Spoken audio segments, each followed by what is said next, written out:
Hello बच्चों, कैसे हो आप सब।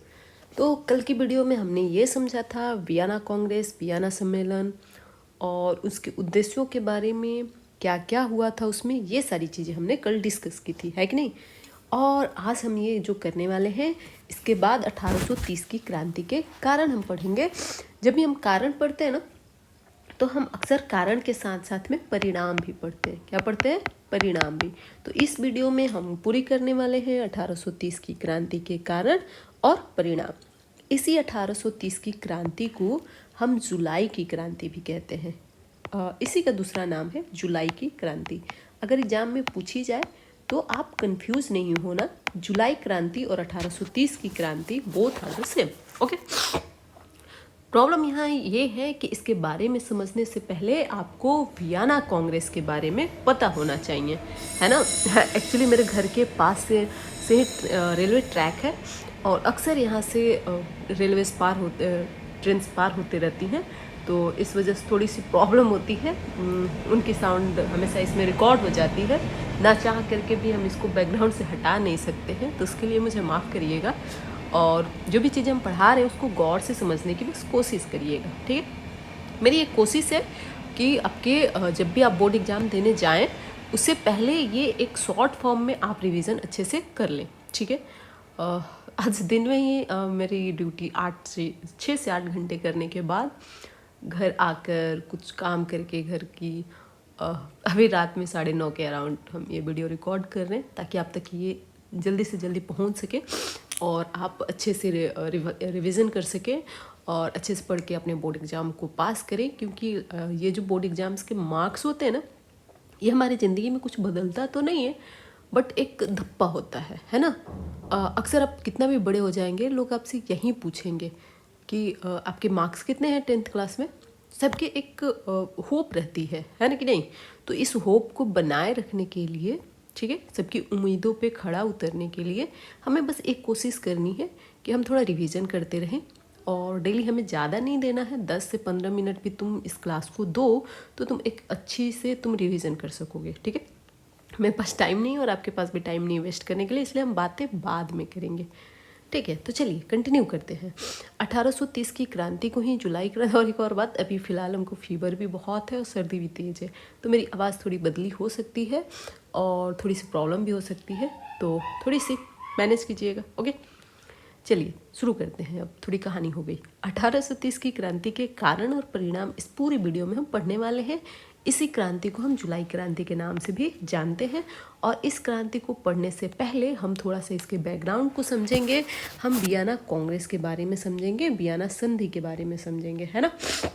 आपको पता है कि जब वियना कांग्रेस हुआ था तब हमने देखा था कि फ्रांस में बुर्बो वंश की स्थापना हुई थी। कौन से वंश की स्थापना हुई थी?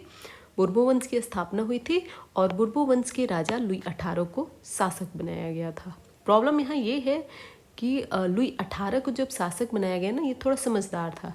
ये जानता था कि अगर हम निरंकुशता को अपनाएंगे ना, तो अगर हम निरंकुशता को अपनाएंगे तो बहुत सिंपल सी बात है, अभी की जनता जागरूक है, राष्ट्रवादी है, राष्ट्रवादी भावना आ चुका है और ये मध्यवर्गीय लोग ना शांत नहीं रहेंगे अगर हम निरंकुशता को अपना लिए तो। इस वजह से लुई 18 ने बीच बीच का रास्ता अपनाया और इसने पुरातन व्यवस्था यानी मेटरनिक ने जो व्यवस्था लागू की थी पुरातन व्यवस्था को, इसने उस व्यवस्था को लोगों पे थोपा नहीं।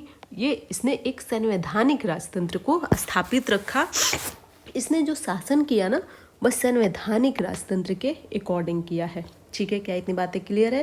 तो हम पहले भी बैकग्राउंड समझ रहे हैं, हम क्रांति नहीं समझ रहे हैं, हम बैकग्राउंड पार हो रही है, कोई नहीं, ठीक है। तो चलिए लुई 18 के हम बैकग्राउंड पहले समझ रहे हैं, कैसे इस क्रांति शुरू होती है, ठीक है ना।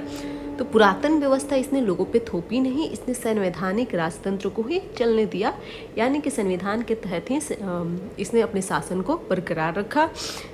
इसने जो नियम कानून लागू किए, इसने कहा कि नहीं, समान नागरिक संहिता लागू रहेगा, तो इसने समान नागरिक कानून संहिता को इसने लागू किया। अब इन सारे कारणों से, यानी कि पुरानी व्यवस्था को इसने लोगों पे थोपा नहीं, संवैधानिक राजतंत्र चलाया और हर जगह समान नागरिक कानून को ही लागू रखा। इसलिए लुई 18 के टाइम में किसी तरीके का विद्रोह नहीं हुआ। प्रॉब्लम यहाँ ये है ना कि आप सोचेंगे कि हम पहले से लिख के क्यों लाए हैं, तो लिखने से ना थोड़ी सी टाइम वेस्ट होती है, ठीक है। और टाइम वेस्ट यानी कि वीडियो लेंदी हो जाता है, वीडियो लंबा हो जाता है, फिर आप रिवीजन नहीं कर पाओगे, ठीक है। इस वजह से हम पहले से लिख के लाते हैं ताकि 50% काम हो जाए तो रिकॉर्डिंग करने में अच्छा रहे, ठीक है। तो एक बैकग्राउंड आपको समझ में आया कि वियना कांग्रेस जो है इसके बाद से फ्रांस में बुर्बो वंश की स्थापना हुई है और इस वंश का राजा लुई 18 बनाया गया है।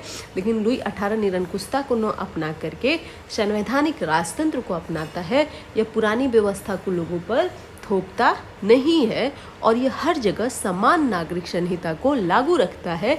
इसलिए लुई 18 के टाइम में किसी तरीके का विद्रोह नहीं होता है। तो विद्रोह होना कहाँ से शुरू होता है? तो विद्रोह होना शुरू होता है जब इसकी मृत्यु हो जाती है 1848 में, ठीक है। और just give me a second, not 48, sorry, 30 से पहले इसकी मृत्यु हो जाए, सॉरी 1824 में इसकी मृत्यु होती है, ठीक है। इसकी मृत्यु होती है, थोड़ा सा ये गड़बड़ हो गया है, इसकी मृत्यु होती है 1824। मेरा पेन खत्म हो गया, कैन यू बिलीव, मेरा पेन डिस्चार्ज हो गया, ओके। 1824 में इसकी मृत्यु हो जाती है, किसकी? लुई 18 की। और यहाँ का शासक बन जाता है चार्ल्स दसम। और यहाँ का शासक कौन बन गया? चार्ल्स दसम बन गया है, ठीक है। चार्ल्स दसम का देखिए, चार्ल्स दसम का क्या है कि चार्ल्स दसम ये बिल्कुल मेटरनिक की सोच वाला है, ठीक है। यह पुरातन व्यवस्था को फिर से लाना चाहता है, यह निरंकुश राजतंत्र को लाना चाहता है, यह संविधान का विद्रोह करता है, लोकतंत्र का विद्रोह करता है। इस बेवकूफ़ को ये बात नहीं पता कि मध्य वर्ग अब जागरूक हो चुका है। मध्य वर्ग एक लिखित वर्ग, पढ़ा लिखा वर्ग है, शिक्षित वर्ग है। यह अब निरंकुशता को बर्दाश्त नहीं कर सकता है, ठीक है ना। तो चार्ल्स दसम जो है यह लुई 18 की तरह निरंकुशता को अपनाता है, लुई 18 की तरह संवैधानिक राजतंत्र को नहीं अपनाता है, ठीक है ना। तो यह कैसा शासन अपनाता है? निरंकुश राजतंत्र को अपनाता है।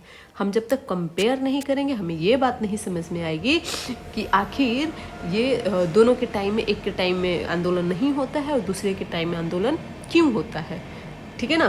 क्या बातें समझ में आ रही हैं आपको? तो यहाँ पे फिर से देखिए, 1824 में मृत्यु हो चुकी है, किसकी? तो लुई 18 की। राजा कौन बना? चार्ल्स दसम बना है। और चार्ल्स दसम क्या अपनाता है? तो निरंकुश राजतंत्र को अपनाता है। निरंकुश राजतंत्र को, संविधान का विद्रोह कर देता है, लोकतंत्र बिल्कुल नहीं मानता है और गणतंत्र को नहीं मानता है। इसने समान नागरिक संहिता के स्थान पर पुनः विशेषाधिकार देना शुरू कर दिया, विशेषाधिकार वाले कानून लागू कर दिए। और ये विशेषाधिकार देगा किसे? तो आपने फ्रांस की क्रांति में समाज का वर्गीकरण पढ़ा होगा, 3 समाज का वर्ग पढ़ा होगा। एक होता है पादरी और दूसरा होता है कुलीन। दूसरा क्या होता है? कुलीन होता है। और पादरी और कुलीन को इसने फिर से विशेषाधिकार देना शुरू कर दिया। और इसी विशेषाधिकार के कारण तो फ्रांस की क्रांति हुई थी ना, याद है आपको? चलिए, तो समान नागरिक संहिता के स्थान पर इसने क्या लेके आया? विशेषाधिकार, ठीक है। अब इस वजह से कहीं ना कहीं मध्यवर्गीय क्या हो जाएंगे? नाराज। कौन नाराज हो जाएगा? मध्यवर्गीय। अभी भी ये बेचारे नाराज तो हैं लेकिन विद्रोह नहीं कर रहे हैं। विद्रोह ये तब करते हैं जब चार्ल्स दसम पॉलिग्नेक को, अपने ही विचार का एक व्यक्ति है, इसे प्रधानमंत्री नियुक्त कर देता है, पॉलिग्नेक को, ठीक है। जैसे ही पॉलिग्नेक को प्रधानमंत्री, याद रखिएगा चार्ल्स दसम ने किसे प्रधानमंत्री नियुक्त की है? तो पॉलिग्नेक को। पॉलिग्नेक जैसे ही प्रधानमंत्री बनता है, प्रतिनिधि सभा इसका विरोध करना तेजी से शुरू कर देती है कि पॉलिग्नेक प्रधानमंत्री नहीं बनेगा। और प्रतिनिधि सभा में मध्यम वर्ग है जो पॉलिग्नेक का क्या कर दी? विरोध कर दी है, ठीक है। अब जैसे ही विरोध होना शुरू हो गया ना, चार्ल्स दसम क्या किया कि अचानक 4 अध्यादेश जारी कर दिए। क्या जारी किया? ऑर्डिनेंस यानी अध्यादेश। और ये अध्यादेश थे क्या? कौन कौन सा अध्यादेश था? तो पहला अध्यादेश था कि प्रेस को हम क्या करें? प्रतिबंधित कर दें, ठीक है। प्रतिनिधि सभा भंग होगी। प्रेस प्रतिबंधित मतलब ये होता है कि जो समाचार पत्र होंगे वह बंद कर दिए जाएंगे। जो साहित्य लिखे जाते हों, जो लेख लिखे जाते हैं, जो जनता तक जाती है, उसको क्या किया जाएगा, बंद कर दिया जाएगा, जिससे विद्रोह आगे नहीं बढ़ेगा। तो इसने प्रेस पर प्रतिबंध लगा दिया। ठीक है। दूसरा, जो प्रतिनिधि सभा थी उसे ही भंग कर दिया। कहा ना प्रतिनिधि सभा रहेगी और ना ही कोई विद्रोह करेगा। तो दूसरा अध्यादेश इसका ये था। तीसरा, इसने क्या किया, मतदान का अधिकार सीमित कर दिया। ज़्यादातर इसने मतदान जो दिया वह विशेषाधिकार प्राप्त लोगों को ही दिया। ठीक है। तो मतदान को क्या कर दिया, लिमिटेड कर दिया, सीमित कर दिया। चौथा, इसने अध्यादेश जारी की कि अब हम चुनाव नए तरीके से करेंगे, नए चुनाव करने की घोषणा कर दी। और जैसे ही ये 4 अध्यादेश जारी किया, पूरी पेरिस की जनता, पूरी फ्रांस की जनता भड़क गई और उसने क्रांति कर दी। उसने क्या कर दी, क्रांति कर दी। पता नहीं उल्टा पुल्टा कहाँ ध्यान था ये लिखते टाइम मेरा, सॉरी। और उसने क्या कर दी, क्रांति कर दी। और यह क्रांति होती है 26 जुलाई 1830 को। पेरिस की जनता द्वारा इसका विरोध किया गया, इस अध्यादेश का, और विरोध के साथ ही विद्रोह का शुरुआत हो गया। क्या क्लियर है इतनी बातें? क्या इन सारी बातों को एक बार और समराइज की जाए? बिल्कुल की जाए, ठीक है ना। चलिए, 1830 की क्रांति, पहली चीज, कारण क्या है इसका, तो ये है कि चार्ल्स दसम जो है जनता की इच्छाओं की अनदेखी करता है। ठीक है ना, यानी ये जनता के बारे में बिल्कुल नहीं सोचता है। ये तो एक अलग पॉइंट है। इसका बैकग्राउंड कैसे है, तो बैकग्राउंड वियना कांग्रेस से शुरू होगा, जब राजतंत्र को ला दिया गया है, पुरातन व्यवस्था को ला दिया गया है। लुई 18 शासक बन चुका है, और जब लुई 18 शासक बना है तो ये थोड़ा समझदार है, या निरंकुशता को नहीं अपनाता है, या संवैधानिक राजतंत्र को अपनाता है। ठीक है ना। समान नागरिक संहिता को लागू रखता है, जिसे इसके टाइम में जनता किसी तरीके का विद्रोह नहीं करती है। परंतु 1824 में इसकी डेथ हो गई। ठीक है ना। और जैसे ही डेथ हुआ, शासक बन गया चार्ल्स दसम, और जैसे ही चार्ल्स दसम शासक बना, इसने फिर से लुई 16 और लुई 14 की तरह निरंकुश राजतंत्र को अपना लिया। किसको अपना लिया? निरंकुश राजतंत्र को अपना लिया। और किसका विद्रोह कर दिया? तो संविधान से कहा कि हम शासन नहीं करेंगे, हम गणतंत्र और लोकतंत्र जैसी चीज़ों को नहीं मानते हैं। क्लियर है? ठीक है ना। अब आगे इसने समान नागरिक कानून, जिसे लुई 18 ने लागू रखा था, उसके जगह पर ये विशेषाधिकार को स्थापित कर दिया।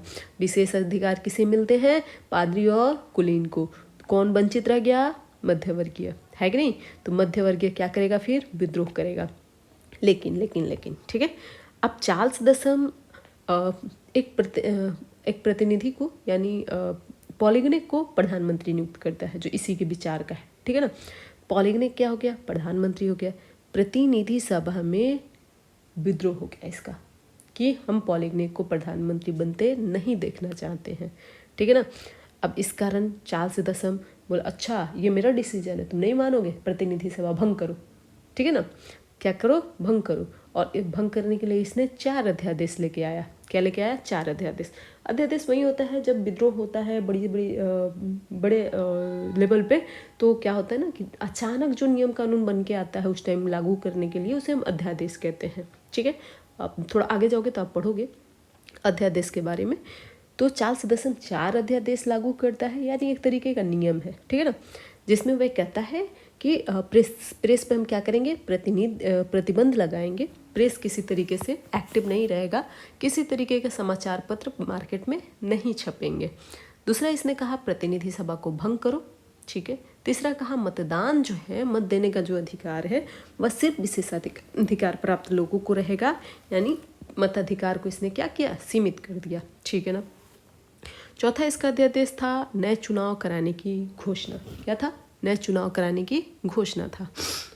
अब ये जैसे 4 अध्यादेश लागू हुए ना, पूरी की पूरी फ्रांस की जनता गुस्से में आ जाएगी कि ऐसे कैसे भाई आप कर देंगे, ऐसे कैसे आप प्रेस पे प्रतिबंध लगा सकते हैं, हम गणतंत्र हैं, है ना, हम आज़ाद हैं, हम आपके गुलाम नहीं रहेंगे, आप फिर से कैसे प्रतिनिधि सभा को भंग कर सकते हैं, फिर से आप चुनाव पे पैसे खर्चा करेंगे। इन सारी वजहों से वहाँ की जनता कहीं ना कहीं क्या कर देती है? विद्रोह करेगी। और 26 जुलाई 1830 को ये कहानी है, इसलिए इसे हम जुलाई क्रांति, 1830 की क्रांति के नाम से जानते हैं। क्या क्लियर है इतनी बातें? आई होप आपका क्लियर है। ठीक है ना। अब इसके परिणाम क्या है 1830 की क्रांति। आप सोच के देखो, किसके खिलाफ में की क्रांति हुई है? चार्ल्स दसम की। तो चार्ल्स दसम गद्दी छोड़ के भाग जाएगा, है ना। इतना विद्रोह होगा, इतना विद्रोह होगा कि इसे मजबूरी में आके गद्दी छोड़ के भागनी पड़ेगी, ठीक है। दूसरा इसका परिणाम ये हुआ कि पहले जो बुर्बो वंश था उसके जगह पर एक नया वंश की स्थापना हुआ जिसका नाम है आर्लेयंस वंश, ठीक है ना। और इस वंश का राजा हुआ लुई फिलिप को यहाँ शासक बना दिया गया, राजा बना दिया गया। दूसरा परिणाम। तीसरा क्या हुआ? निरंकुश राजतंत्र स्थापित था, है ना। कब से? वियना कांग्रेस के बाद से। भले लुई 18 नहीं माना इसे, ठीक है ना। फिर निरंकुश राजतंत्र की जगह पर संवैधानिक राजतंत्र को फिर से लागू किया गया।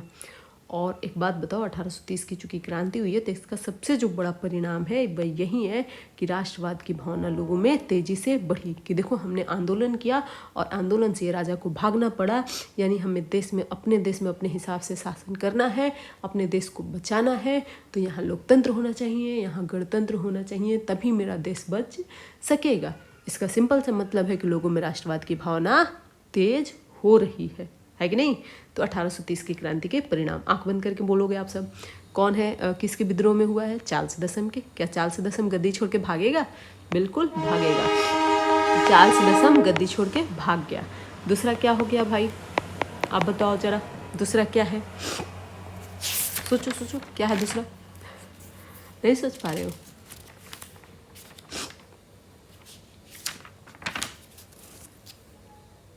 बुर्बो वंश था पहले ना, अब पूरी की पूरी वंश ही बदल जाएगी। यानी कौन सी वंश आएगी? आर्ले वंश। आर्ले वंश का राजा कौन बनेगा? शासक कौन बनेगा? लुई फिलिप, है ना, लुई फिलिप। यानी अब इसमें पूरी लाइन क्या लिखोगे कि बुर्बो वंश के जगह पर आर्ले वंश, नया वंश की स्थापना हो जाती है जिसका राजा बनता है, जिसका शासक बनता है लुई फिलिप, ठीक है ना। तीसरा क्या परिणाम इसका देखोगे तुम? तीसरा परिणाम तुमने क्या देखा है? सोचो, दिमाग लगाओ फिर से। किसके विरोध में विद्रोह हुआ है? निरंकुश शासन के ना। तो फिर से क्या लागू होगा? निरंकुश राजतंत्र के जगह पर फिर से संवैधानिक राजतंत्र को लाया जाएगा, ठीक है ना। संवैधानिक राजतंत्र को लाया जाएगा। 4 नंबर में बताओ फिर से, सोचो, क्या इस क्रांति ने लोगों में राष्ट्रवाद की भावना को तेज किया है कि नहीं? बिल्कुल किया है, राष्ट्रवाद की भावना तेज की है इसने। और ये रहा परिणाम, और ये रहा आपका क्लियर। अगर ये वीडियो आपको समझ नहीं आया है तो आप फिर से कमेंट कर सकते हैं। I will try my best in the next video. Okay, चलिए आज के लिए इतना ही रखेंगे। पढ़िए, खूब मस्त रहिए और अच्छे मार्क्स से पास होइएगा। आप कर सकते हैं, आप ही कर सकते हैं। और आज के लिए इतना ही रखते हैं। Bye bye.